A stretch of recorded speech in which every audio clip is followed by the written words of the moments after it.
So this guy murdered both his parents and then tried to erase what he'd done. 4 officers are about to open his parents' garage door, and what rolls out is going to stop all 4 of them cold. If you saw part 1, you know how he did it.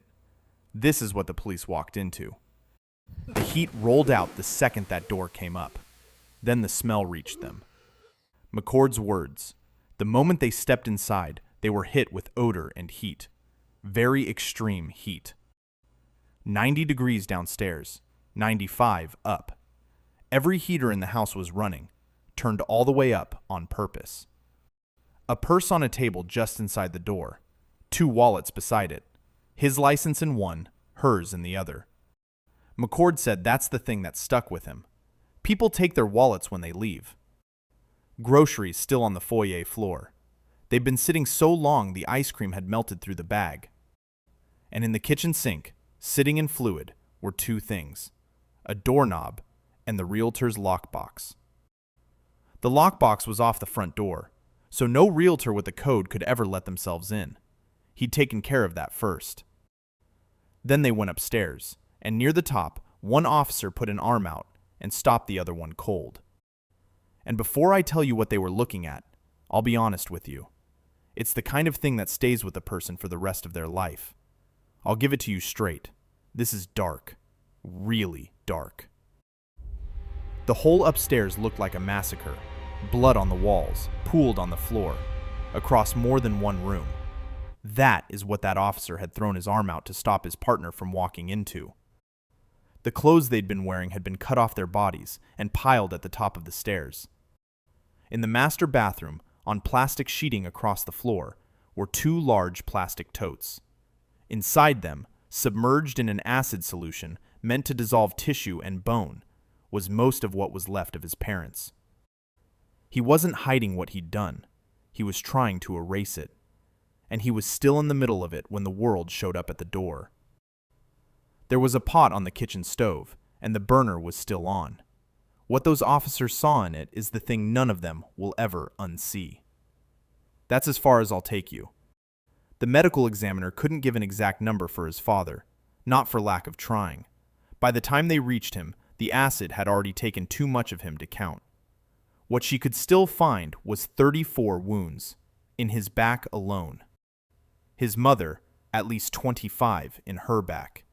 Both of them had been dismembered, something he had written into the plan. And his father's hands were found in a room of their own, apart from the rest of him.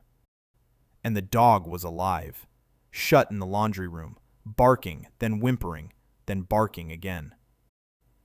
His half-sister testified their parents pampered that dog, that they would never shut it in a room. Somebody had. Now, in the bedroom where he'd been staying, there was a pile on the floor. Peroxide, drain opener, a dust mask, safety goggles, plastic sheeting that had been cut, a blender, a timer, an extension cord. Everything on that floor matched something in the notebook. The court record says it straight out. And in that same pile, in with the chemicals and the goggles and the gloves, were stuffed animals, just toys, sitting in the middle of it.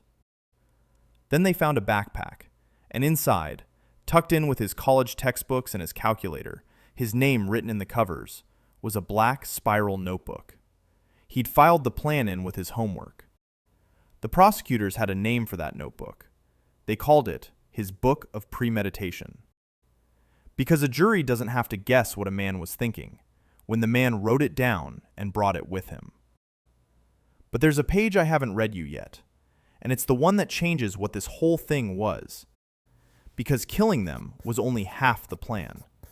The other half was walking away clean.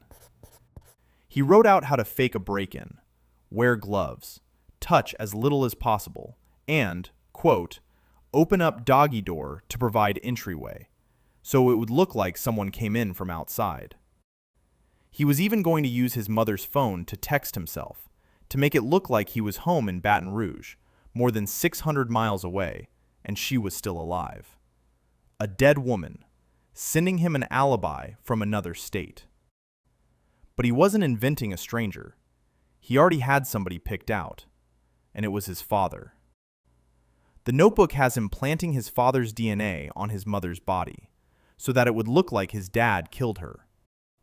And then his father was supposed to be gone, missing, a man who did something terrible and ran. Remember the money page?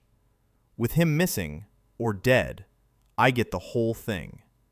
He wrote both words, missing or dead.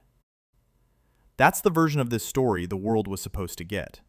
A father snapped, a mother died, he ran, and the only son would be the one who lost everybody and collected everything.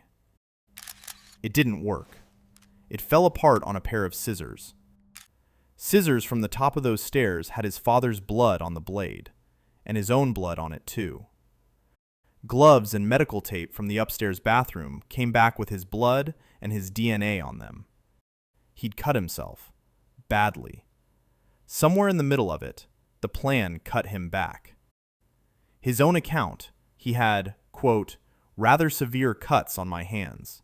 He was worried about losing my left thumb. So he drove all the way back to Baton Rouge because he had no health insurance and the student clinic was free. He built a plan around destroying evidence and then left the state because he needed a Band-Aid. And he left his laptop at the house and his suitcase and his backpack with the notebook in it. He was arrested on November 29th in Baton Rouge. He'd walked out to check his mail.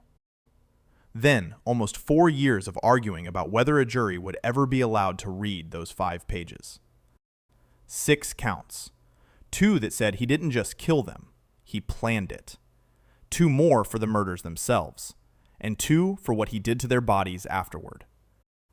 2 prosecutors for Knox County, and a defense team that had already lost the fight that mattered. And here's a thing worth saying plainly. His defense never offered another killer.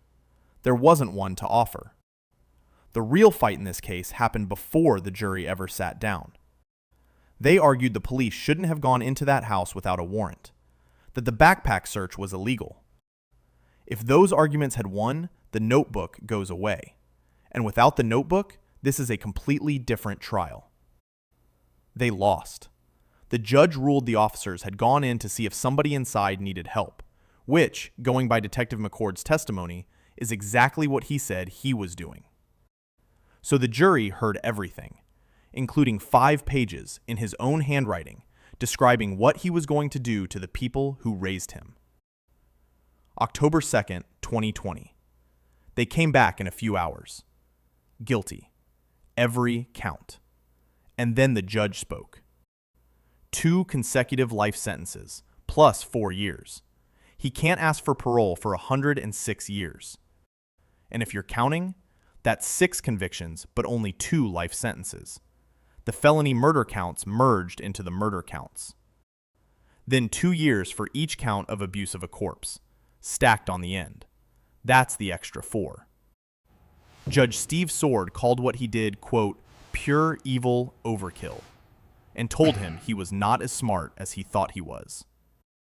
And he said that during the trial, Joel Guy Jr. had looked proud of what he'd done. His family read their statements to him. The judge said he had shown no remorse, none at all. He appealed, every single ground. The appeals court said no, and later that year, so did the Tennessee Supreme Court. He's in a Tennessee prison, and that's where the story of Joel Guy Jr. ends. One more thing. His half-sister was made executor of their father's estate, and she went through the accounts. Large payments had gone out of their dad's account after he died, for utilities, for school at LSU, and $10,000 to the apartment complex where his son lived. But I don't want to end it on him, because 2 people work their whole lives to get to a finish line, and they were 4 days away from it. And reaching it is the thing that got them killed. Lisa Guy never made it to her retirement lunch. Her coworkers had already set the table. And the only reason anybody found them that day is that a woman at work refused to be told it was fine. A police officer stood on that porch and left, and she picked the phone back up and made them go back. Joel Guy Sr., Lisa guy. 4 days from the rest of their lives. So who do you think actually saved this case? Because I don't think it was the detectives. Tell me in the comments. Be careful who you trust, and take care of yourself. Everything you saw here comes from public court records and news reporting. The images are illustrations, not real footage, and all of it is true.